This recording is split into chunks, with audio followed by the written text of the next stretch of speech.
Today we are going to talk about one of the best builds in the entire game, which is the Wizard Freeze CC build. And it's a quite easy build to play with. This build is really good even if you don't have too much resilience, because our main goal is to slow down the enemy team and open up opportunities to our team. To do that, we use our Meteor skill on enemy groups, and right after that we use our Arcane Wind skill, which pulls enemies towards itself, and at the same time it freezes the chilled enemies, and our Meteor skill applies the chill effect. Other than that, we are using Scorch skill with a head essence, which turns into a new form with the chill effect. So we are trying to stack as many chill effects as possible just in case they get out of our Meteor skill. Mostly try to use this combination on the ideals where the enemy stays as a group. After you use all your skills, try to deal some extra damage with your primary attack and try to avoid incoming damage with your teleport skill. And don't stay at the same spot more than a few seconds, otherwise enemy attackers will jump on you. We are really easy to kill as a wizard, so we have to play very carefully. We already talked about our skills, but let's go over them once again. First, we have Scorch with the Frozen Orb head essence, and like I said, it gives a new form to the skill with a chill effect. Next, we have Arcane Wind with 3 essences, which we will talk about in a minute. After that, we have Meteor, which is our main AoE chill effect. And we are using Teleport to move around and avoid incoming attacks. Lastly, we have Magic Missile as our primary attack with the main hand essence that increases the damage of the skill by 38%.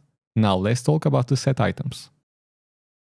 Actually, we have a couple of options when it comes to set items. First one is using 4 pieces of Baron's set with 2 pieces of Banquet.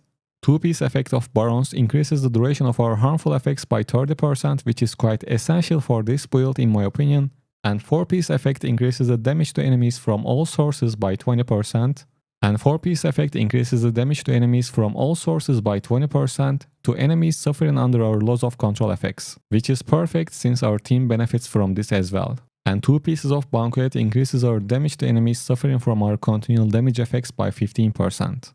And the other option is to use 4 pieces of Grace and 2 pieces of Barons. With this combination you might deal more damage in total, so give it a shot and decide for yourself. Now let's check out our legendary items.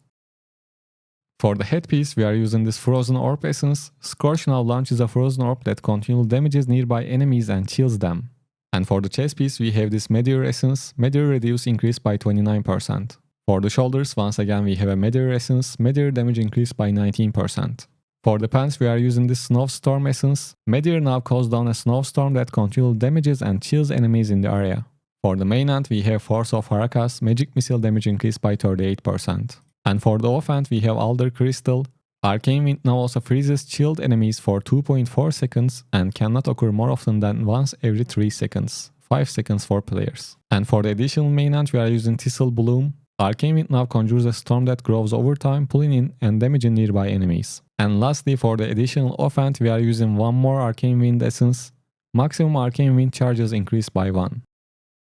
Other than that, I am using Gladiator Paragon 3, and for the point distribution, first, max out your damage, armor pen, potency and life. After these, you can use your points on armor.